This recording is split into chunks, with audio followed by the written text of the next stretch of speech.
రైతు సంక్షేమానికి కూటమి సర్కారు పెద్దపీట వేస్తుందని జగ్గంపేట ఎమ్మెల్యే జ్యోతుల్ నెహ్రూ అన్నారు. రబీ సీజన్లో 9 ధాన్యం కొనుగోలు కేంద్రాలు ఏర్పాటు చేయడం జరిగిందన్నారు. ప్రభుత్వం కల్పిస్తున్న సదుపాయాలు రైతులు సద్వినియోగం చేసుకోవాలన్నారు.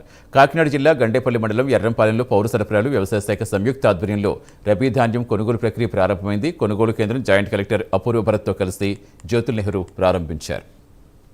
దానిలో 2 కేజీలు శాంపుల్ తీసుకుని దాన్ని 9 భాగాల కింద తీసుకున్నాక మనం శాంపుల్ తీసుకున్నాక బీకప్ ఉంటుంది సార్.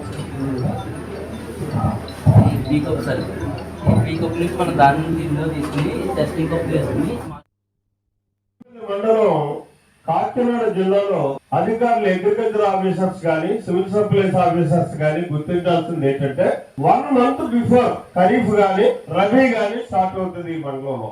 ఎందుకు స్టార్ట్ అవుతుంది అంటే నీటి ఎద్దడి, ఎక్కడ వెనకబడిపోతామో రైతులు ఎక్కడ దెబ్బతింటామో అనే భయంతో అన్ని భూముల మీద లిఫ్ట్ చేసుకున్నాం.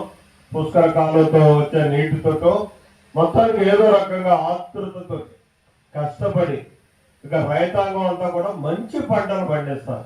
ఏ ఒక్క రైతు కూడా 50 క్వింటాలు 50 బస్తాలు తక్కువ కాకుండా ఖరీఫ్ రబీ కూడా ఈక్వల్ గా పండించేటటువంటి ప్రాంతం ఏదైనా ఉందంటే అది గండేపల్లి మండలం అని చెప్పతాము.